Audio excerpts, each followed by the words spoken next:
नमस्कार, स्वागत है आपका। आप देख रहे हैं CNBC आवाज। मैं हूं मनीषा गुप्ता और आज बात करेंगे सोने चांदी के बारे में, जहां पर दाम में करीबन तेजी देखने को मिली है। सोना 2% तो चांदी ओवरनाइट 3% की बढ़त के साथ काम करती हुई नजर आई है और एशियन मार्केट्स में फिलहाल बढ़त के साथ ही काम है यहां पर। साथ ही बात करेंगे मूंग खरीदारी की, जहां पर कुछ बहस छिड़ती हुई नजर आई है। सरकार ने ऑफकोर्स यहां पर पूरी मूंग खरीदने की बात की है। MSP पे रजिस्ट्रेशन के द्वारा ये काम हो रहा है, लेकिन क्या नंबर्स हैं, कितने किसान इसका फायदा उठा पा रहे हैं, ये बताएंगे आपको। इन सब पर बात करने के लिए हमारे साथ मौजूद हैं देवी ट्रेडर्स के डायरेक्टर संतोष बांसल, सेनको गोल्ड के MD and CEO Suvankar Sen and Nirmal Bang securities से कुणाल शाह। आप सभी का कार्यक्रम में स्वागत है। सबसे पहले मूंग दाल ही यहाँ पर कर लेते हैं। और संतोष जी नमस्कार, शुक्रिया साथ जुड़ने के लिए। किस तरीके से आप सरकार की तरफ से प्रोक्योरमेंट फिलहाल यहाँ पर होता हुआ देख रहे हैं? मैडम, सरकार ने जो घोषणा करी है कि 25% का सुन रहे थे पहले तो, लेकिन अभी कुछ सुनने में आ रहा है कि पूरा जो भी 45 लाख टन के करीब करीब वो खरीदेंगे माल। और रजिस्ट्रेशन चल रहे हैं अभी फिलहाल में। और अभी डेट डिक्लेयर नहीं हुई कब से इसका तोल चालू होगा, लेकिन काफ़ी माल मार्केट में अभी आ चुका है। गवर्नमेंट ने जो घोषणा करी है, थोड़ा सा ऐसा लग रहा है कि मतलब ना करने के बाद अभी मार्केट में माल जो उसकी कमी हो गई, उसके कारण हमारे को मिल वालों को काफ़ी दिक्कतों का सामना करना पड़ा है। कुछ सेंटर पे माल किसानों ने रोक लिया है और मिलों को माल बराबर मिल नहीं रहा है जितना अपने मिलना चाहिए अपने। तो किस तरह से आप ये आगे जाकर प्रोक्योरमेंट और मूंग की जो अवेलेबिलिटी है उसको बनता हुआ देखेंगे? मैडम, स्टॉक तो मतलब अपने काफ़ी अच्छा, उत्पादन तो बहुत अच्छा हो रहा है। गवर्नमेंट ने जो ये योजना लगाई जब से अपने ये समर्थन मूल्य का, उससे अपने MP अपने इंडिया पूरा ऑल इंडिया अपना कम से कम 7-8 साल से अपन इंपोर्ट नहीं कर रहे हैं। उसी वो यही कारण है कि जो अपने अपने को दूसरे देशों पर निर्भर नहीं रहना पड़ रहा है मूंग में खासकर। तो ये गवर्नमेंट का जो स्कीम है, ये अपने समर्थन मूल्य का और ये खरीदी करने का, उससे बाजार भी किसानों को अच्छा उचित मूल्य मिल रहा है। लेकिन थोड़ा सा इसमें जो अव्यवस्था होती है जो खरीदी में या जो माल में जो वेयरहाउस में गवर्नमेंट रखती है, थोड़ा सा अगर उधर ध्यान देना तो सभी को फायदा होगा। किसानों को, व्यापारियों को, तो अपने मिलर्स को, सभी को फायदा मिलेगा और उपभोक्ता को भी इसका फायदा मिलेगा अपने। संतोष जी, तो एज ऑफ नाउ आपको क्या लगता है, ये जो 1 से 10 जुलाई तक सरकार प्रोक्योर करने वाली है, कितना सरकार ले जाएगी, कितना किसान रखेंगे, कितना मिलर्स को मिलेगा? एक फेयर आइडिया क्या आपने नंबर्स का लगाया है? मैडम, ये ऐसा लग रहा है कि किसान जो भी अपने ये सरकार ने बोला है 45 लाख कुंटल का, अगर ये होता है तो किसान को, मेरे को मतलब गवर्नमेंट को ऐसा लग रहा है कि इतना माल मिल भी सकता है, क्योंकि किसानों ने रोक रखा है। माल काफ़ी कम आ रहा है जब से गवर्नमेंट ने घोषणा करी है ना, मंडियों में कम आ रहा है। तो गवर्नमेंट अगर ये रख लेती है तो थोड़ा मिलर्स को थोड़ी दिक्कत आएगी बाद में माल चलाने के लिए। हमको क्या फिर निर्भर रहना पड़ता है सरकार के ऊपर ही। अभी तो माल मिल रहा है हमको मिलर्स को, लेकिन जैसे ही तोल चालू हो जाएगी तो उसके बाद मिलना और मुश्किल हो जाएगा अपने। और फिर अपने हमारे को दूसरे प्रांत से माल मंगाना पड़ेगा। जैसे अभी राजस्थान चालू हो जाएगा 1-1.5 महीने बाद, उसके बाद ये कर्नाटक भी चालू होएगा, तो हमको दूसरे प्रदेशों से मंगाना पड़ता है। तो उसमें थोड़ा सा हमको परेशानी का सामना करना पड़ता है मिलर्स को, MP के खासकर, क्योंकि मंडी टैक्स वगैरह जो हमको लगता है बाहर से, तो हमको दोहरी मार पड़ती है। वहाँ तो मंडी टैक्स पेड रहता ही है माल, और यहाँ पे जो लगता है हमको अपने, अभी 1.20 था तो उसको 1.70 कर दिया गया है। तो उससे जो हमारी अन्य प्रदेशों की मिलें हैं, जो पास के जो पड़ोसी देशों की जो राज्यों की मिलें हैं, वो उन लोगों को कम लगता है या नहीं लगता है, तो उससे हमको थोड़ा सा इफेक्ट आता है।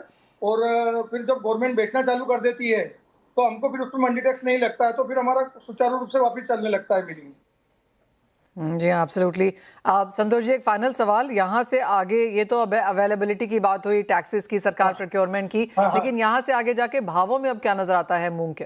भावों में तो अभी जो भी भाव चल रहे हैं यहाँ पे मार्केट में, वो लगभग लगभग अभी लोएस्ट ही चल रहे हैं। और गवर्नमेंट अगर ये खरीदी का चालू कर देती है तो इसमें 400-500 रुपए कुंटल प्रति की बढ़ोतरी की संभावना दिख रही है।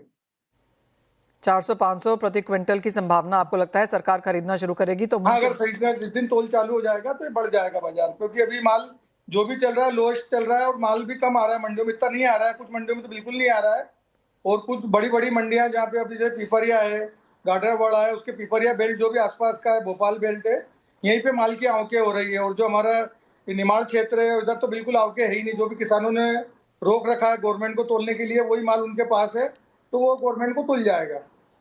Point taken. माफ कीजिए संतोष जी, बहुत शुक्रिया साथ जुड़ने के लिए और वो पूरा का पूरा ब्यौरा वहां पे देने के लिए। तो क्लियरली 45 लाख टन मूंग सरकार यहां पर खरीद सकती है। अच्छी खासी फसल है, इस बार इंपोर्ट करने की जरूरत नहीं पड़ेगी।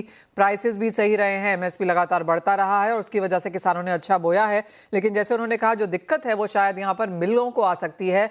दूसरे राज्यों से अगर मंगवाना पड़ा तो मंडी टैक्स देना होगा, सरकार से लिया तो नहीं देना होगा। तो क्लियरली काफी कुछ अगले 15 दिन तक यहाँ पर हम इस कमोडिटी में बनता हुआ देखेंगे। वेल, ये तो बात हुई एग्रीकल्चर कमोडिटीज में, लेकिन आगे बढ़ते हैं और बात नॉन एग्री की कर लेते हैं, जहां पे गोल्ड सिल्वर में ओवरनाइट तेजी देखने को मिली है। कुणाल, सोना 2%, चांदी 3%, अच्छे लेवल्स पे दोनों के कारोबार। और मुझे हमारी पिछली कॉन्वर्सेशन याद है जहां पे आपने कहा था कंसोलिडेशन है, एक्यूमुलेट करना चाहिए, 4000 के नीचे के लेवल्स टिकेंगे नहीं गोल्ड में। एग्जैक्टली वही होता हुआ हमने देखा भी है। जी हाँ Manisha ji, thanks for acknowledging. So that has been our strong view.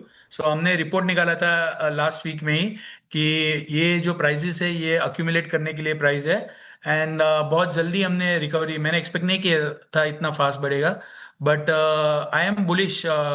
मुझे लग रहा है कि जो अभी एक्चुअली कोई बेरिश रीजन एक्सेप्ट इंडिया का डिमांड स्लो डाउन रहेगा थोड़ा, उसके छोड़ के कोई बेरिश रीजन नहीं है मार्केट में।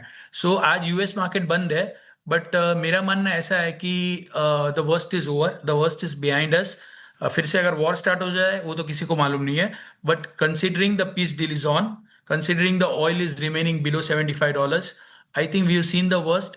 And from here gold prices should gradually move up to $4,400 to $4,500. So the outlook from here also is quite upbeat. जो मैक्रो रीजन थे गोल्ड के मंदी के लिए वो सभी इनफैक्ट निगेट हो गए हैं। अभी इन्फ्लेशन भी नीचे आ जाएगा, मिस्टर केविन वॉश भी सडनली लेस हॉकिश हो गए और सडनली यूएस की जॉब मार्केट भी कमजोर हो गई। सो ये 3 रीजन से ही गोल्ड नीचे आ रहा था। So I think the line is clear. कोई भी $30-40 का करेक्शन आता है अभी भी लेना चाहिए, ध्यान तेजी है गोल्ड में। और आप अक्यूमुलेट कीजिए, 4400-500 लग रहा है आएगा। ये साल के एंड तक हमारा टारगेट है $4500। ये सब कंजर्वेटिव टारगेट है मनीषा जी। बस कुणाल, जो पहले के लंबे लंबे टारगेट थे कि 500, 5500, 6000 तक जाएगा, अगले साल तक 7000 भी जाएगा, लोगों ने $10-12 पर आउंस की भी जो फोरकास्ट करी थी वो अब सुनने को नहीं मिल रही हैं। बुलिश है, करंट लेवल से बुलिश है, लेकिन ऑल टाइम हाइज नहीं बनेंगे, ऐसा लगता है। सी द रीजन, मैंने जब बहुत एग्रेसिव टारगेट आ रहे थे तभी भी हम ऐसा मान रहे थे कि ये सब इतना बोल्ड टारगेट देने का कोई मतलब नहीं है, क्योंकि इतनी विजिबिलिटी नहीं है। मतलब अगर आप देखेंगे ईटीएफ में 3 महीना अगर बाइंग नहीं आती है तो सडनली ईटीएफ डिमांड कोलैप्स हो जाती है। अभी इंडिया में भी देखिए, जो पीक डिमांड आई थी वो जनवरी महीने में आई थी, बराबर है। उसके बाद हमने कांस्टेंट थोड़ा थोड़ा थोड़ा थोड़ा रिडेम्पशन ही देखा है। So the mindset of the people is such कि तेजी में ही लोग माल लेने आते हैं, दैट इज द रियलिटी। सो बहुत ज्यादा तेजी होने के लिए ऐसे बड़े रीजन चाहिए, जैसे for example for gold to reach at $5500, dollar index has to come down to 94, 93। So ऐसा जब नैरेटिव सेट होता है then yes, that is the time. So broadly speaking, even in the best case scenario, by March 2027, I am expecting the maximum upside will be till $48 to $4900. All right. So तो कुणाल, चांदी ज्यादा बेहतर लगती है यहाँ पर? I think fundamentally gold is much better than silver. Okay. Silver में अभी हम देख रहे हैं कि इंडस्ट्रियल डिमांड में थोड़ा हमने ड्रॉप आते हुए देखा था, mainly from the solar side. Second, जैसे ये सल्फ्यूरिक एसिड का प्रोडक्शन बढ़ता है और सप्लाई बढ़ती है, तो जो सेकेंडरी माइंस सिल्वर की थी, कॉपर की माइंस थी जहां से सिल्वर आ रहा था, उनका प्रोडक्शन बढ़ेगा, तो supply will be much better than what it used to be in last 3 month. So silver outlook bullish behind on the back of gold, but बहुत ज्यादा फंडामेंटली बुलिश नहीं। Silver first conservative target would be $74 to $75। So overall अभी तेजी start हो गई है। सो जो लोग मिस कर गए हैं तो ये रेट पे भी लेना चाहिए, ज्यादा अभी डाउनसाइड नहीं है। This is the right time to go in gold and silver. Oh absolutely, एक बहुत बड़ी मुनाफा वसूली करेक्शन यहाँ पर सोने चांदी के प्राइसेस में आ चुकी है और यहाँ से खरीदारी और एक्यूमुलेशन करने की राय भी है। सेनको गोल्ड के MD and CEO Suvankar Sen हमारे साथ हैं। सुवांकर जी, बहुत शुक्रिया साथ जुड़ने के लिए। तेजी की बात यहाँ पर कुणाल कह रहे हैं और कुछ समय से कह रहे हैं और प्राइसेस उसको फॉलो भी कर रहे हैं, पर आपकी भी पहले सेंस जानना चाहेंगे, आपको क्या लगता है, कंसोलिडेशन हो चुकी है, स्टेबिलिटी, अपसाइड मूव्स? देखिए, मेरा कहना यही है कि गोल्ड का प्राइस, सिल्वर का प्राइस जिस हिसाब से करेक्शन लिया था in the month of June, I think ये किसी का एक्सपेक्टेशन में इतना करेक्शन था नहीं। एंड ये Kevin Warsh, Fed, interest rate, yield difference, ये जो भी है, ये सारा चीजें गोल्ड और सिल्वर के अगेंस्ट में जा रहा था। अभी फिलहाल things are looking stable, the world is looking much more moving towards peace. अगर कोई अनसर्टनिटी आ गया, क्रूड ऑयल का प्राइस फिर से ऊपर की तरफ चला गया, तो फिर अलग बात है। मगर अगर ऐसा ही चलता रहे, आई थिंक दैट धीरे धीरे गोल्ड एंड सिल्वर का प्राइस फिर ऊपर की तरफ जाना चाहिए। That is what it is. But Okay. हम लोग लास्ट 2 महीने में जो देखा, one cannot discount and ignore की कभी भी नीचे में 4-5% की करेक्शन आ सकता है। But in the broader scheme of things, I think we should look it कि अभी और ऊपर की तरफ 8-10% जाने का संभावना है। आप शुभंकर डिमांड कैसी बनता हुआ देखते हैं, क्योंकि मई और जून में गोल्ड के सिल्वर के इंपोर्ट्स में काफ़ी गिरावट देखने को मिली है। जुलाई बाजार एज ऑफ नाउ एक्सपेक्ट करके चल रहा है कि शायद would be on similar lines, and अगस्त से आपकी जो फॉर्च्यून्स हैं वो यहाँ पर टर्न होंगी। किस तरह की मूव्स आपको नजर आती हैं जुलाई के लिए, आने वाले क्वार्टर के लिए, और साथ ही साथ किस तरह की डिमांड एक्सपेक्टेशन है? निशा जी, मैं आपको क्लैरिटी दूं कि अप्रैल में अक्षय तृतीया का मंथ था, Yeah. और आई थिंक ज्वेलरी इंडस्ट्री के लिए ये बहुत ही अच्छा एक मंथ था। बहुत अच्छा सेल हुआ था in spite of the gold and silver prices जिस लेवल में था। मई में after the appeal of our honourable prime minister, हम लोग देखे कि कंज्यूमर्स उसको बहुत ही अच्छे तरीके से लिए। ज्वेलरी इंडस्ट्री भी एक पॉजिटिव तरीके से कैसे सपोर्ट किया जाए ताकि अपना करंट अकाउंट डेफिसिट को हम लोग कंट्रोल करें। तो ये सारा चीज लेके the sales had come down at one level. And second is that we all wanted to promote sales through old gold exchange. ये भी एक कारण था कि ओवरऑल एक जो गोल्ड इंपोर्ट का डिमांड उसको कंट्रोल किया गया है। एंड इट ऑल सब कुछ मिलके ही आज हम लोग जो भी देखते हैं वो हो रहा है, राइट।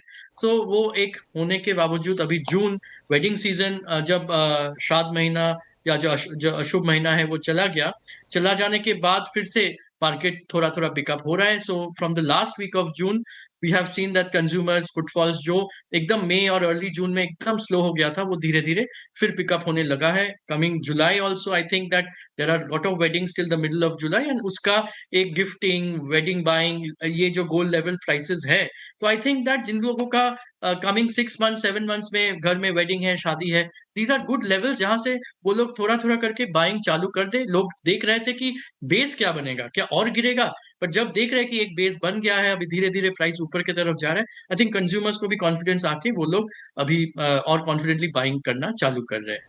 Point taken. आपने कहा ओल्ड गोल्ड यहाँ पर काफ़ी अच्छा खासा है, गोल्ड के इंपोर्ट्स में लगातार गिरावट है, चांदी की तो और भी हालत यहाँ पर काफ़ी ख़राब है, जिस तरह की रिस्ट्रिक्शंस हैं। चांदी ऑलरेडी प्रीमियम में है, गोल्ड हल्का सा प्रीमियम में है।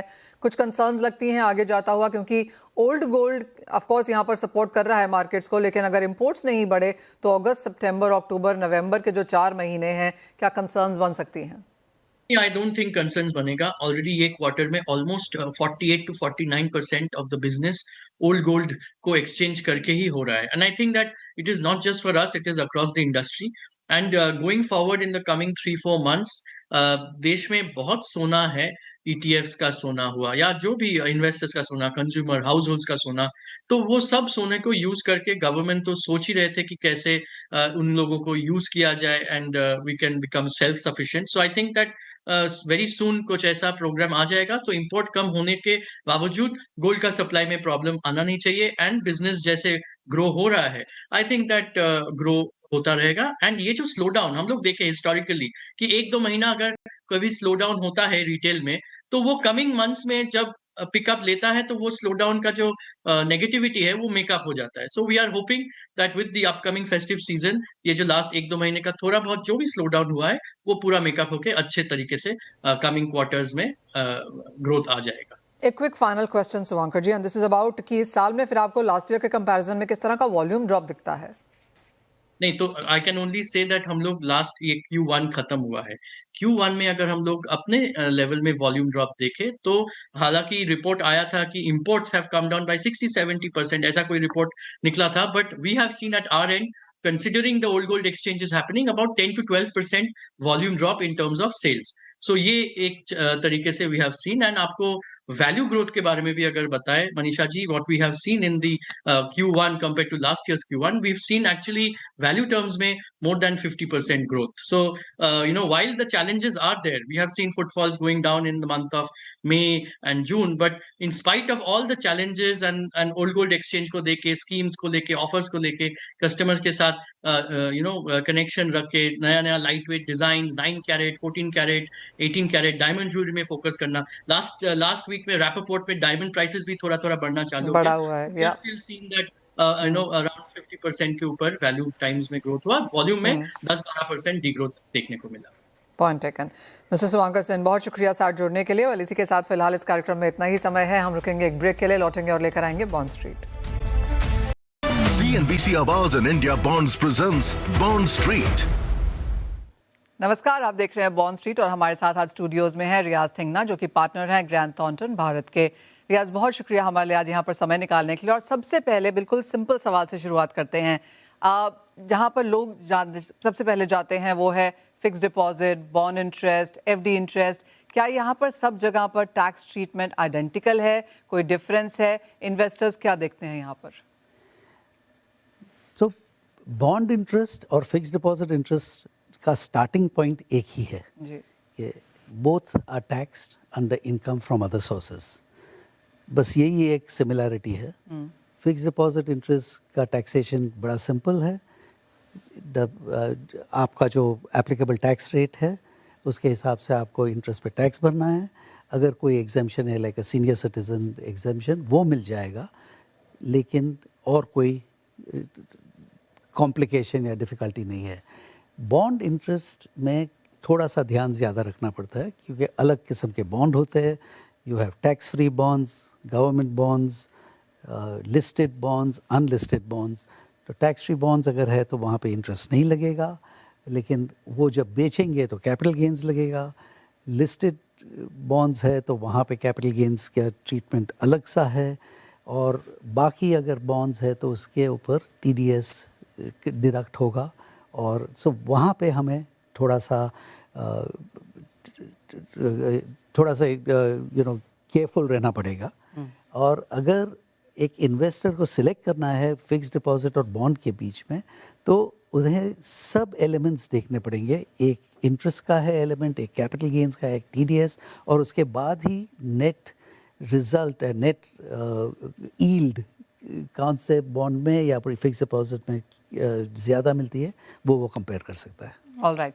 तो TDS पे एक और सवाल ले लेते हैं। यहाँ पर टैक्स डिडक्ट होता है on source, on bond interest. कितने रेट पे, ये किस तरह से डिफर करता है बाकी अनलिस्टेड बॉन्ड्स के साथ, और इन्वेस्टर्स यहाँ पर किस तरह से इसको रीड करें? तो TDS अब काफ़ी यूनिफॉर्म हो चुका है जी, तो 10% टैक्स TDS लगता है अगर 10,000 रुपये से ज़्यादा आपकी बॉन्ड इंटरेस्ट की वैल्यू है। और उसके बाद ये तो एक कलेक्शन ऑपरेंडी हो गया, तो वहाँ पे आप उसके बाद जो आपका टैक्स कैलकुलेशन है वो तो अलग रहेगा। एक दो चीज़ ये भी याद रखनी पड़ेगी, अगर गवर्नमेंट बॉन्ड है वहाँ पे TDS नहीं है, लेकिन फिर भी इंटरेस्ट टैक्सेबल होता है। तो और टैक्स फ्री बॉन्ड है, उसमें TDS भी नहीं है और टैक्स भी नहीं लगेगा इंटरेस्ट पे। All right. अब retirees and zero tax investors जो TDS डिटेक्टेड नहीं, जो नहीं चाहते कि TDS डिटेक्ट हो एट ऑल, उनके लिए ऑफ कोर्स बड़ा साल है, पर वो भी यहाँ पर क्या कुछ देखें, कैसे फाइल करें, और एक बॉन्ड इन्वेस्टर के लिए ये सब कुछ कैसे वर्कआउट करेगा? तो यूर राइट, अब चेंज हो चुका है लॉ, और 15G 15H के बदले में एक फॉर्म 121 आ चुका है। वो एक कॉम्पोजिट फॉर्म है, लेकिन इसमें टाइमिंग का भी ध्यान रखना पड़ेगा, क्योंकि फॉर्म 121 एप्लीकेबल है 1 अप्रैल 26 से। जी, तो अब का जो फाइनेंशियल ईयर 25-26, इसमें 15H और 15G फिर भी रेलेवेंट है। और एक दो चीज़ और भी याद रखनी पड़ेगी कि जो ये फॉर्म है 121, वो सिर्फ रेसिडेंट इंडिविजुअल्स या रेसिडेंट HUFs के लिए ही एप्लीकेबल है। नॉन रेसिडेंट्स, कंपनीज, फर्म्स के लिए ये एप्लीकेबल नहीं है। Point taken. जब कोई अपना रिटर्न यहाँ पर फाइल करता है तो किस तरह की पेपर ट्रेल उन्हें चेक करनी चाहिए? फॉर्म 16A बॉन्ड इशूअर जो उन्हें यहाँ पर देता है, साथ ही साथ क्या मैच करना चाहिए और इन सब पेपर ट्रेल में क्या रेड फ्लैग है? तो 3 तरह के रिकॉर्ड्स होते हैं जिसे हमें मैच करने पड़ेंगे। एक है फॉर्म 16A जो कि बॉन्ड इश्यूअर इशू करता है और वहाँ पे कितना TDS आपका काटा हुआ है वो रिपोर्ट हो जाता है। दूसरा है फॉर्म 26AS जिसमें हमें पता चलता है कि इनकम टैक्स रिकॉर्ड्स के हिसाब से कितना TDS आपके क्रेडिट में है। और तीसरा है AIS जिसमें पूरी इनकम ट्रेल जो कि इनकम टैक्स डिपार्टमेंट देख सकती है वो आपको मिल जाएगी। नाउ तीनों को रिकंसाइल करना बहुत इम्पॉर्टेंट है क्योंकि अगर उसमें कोई रेड फ्लैग है, कोई मिसमैच है तो नोटिस शुरू हो जाती है, असेसमेंट प्रोसीडिंग शुरू होते हैं, रिफ़ंड रुक जाता है। तो इसलिए ये इनको कंपेयर करना बॉन्ड इन्वेस्टर के लिए इट्स इन देयर इंटरेस्ट। और एक बार अगर आपने कर लिया तो अगर कोई एरर मिल जाता है वो आप पहले ही उनको करेक्ट करवा सकते हैं। ऑलराइट। अब कोई इन्वेस्टर अगर यहाँ पर बॉन्ड सेकेंडरी मार्केट में लेके जाए बिफोर मैच्योरिटी बेचने के लिए, तो कौन सा टैक्स यहाँ पर होगा, शॉर्ट टर्म या लॉन्ग टर्म? और जो होल्डिंग पीरियड है वो लिस्टेड बॉन्ड के हिसाब से किस तरह से डिसाइड होता है? तो टैक्स फ्री बॉन्ड का मतलब यही है कि इंटरेस्ट ऑन दोज बॉन्ड्स पे टैक्स नहीं लगेगा। लेकिन जब आप बेचेंगे और उस पर कोई प्रॉफिट करेंगे तो वो प्रॉफिट पे कैपिटल गेन्स टैक्स लगेगा। अगर आपका बॉन्ड लिस्टेड है तो अगर 12 महीने तक आपने होल्ड किया है तो फिर लॉन्ग टर्म कैपिटल गेन्स लगेगा। उसका मतलब है 12.5% इंडेक्सेशन के बगैर। और अगर आपका होल्डिंग पीरियड 12 महीने से कम है तो फिर आपका जो एप्लीकेबल रेट होगा उसमें short term capital gains tax हो जाएगा। CNBC Awaaz and India Bonds present Bond Street.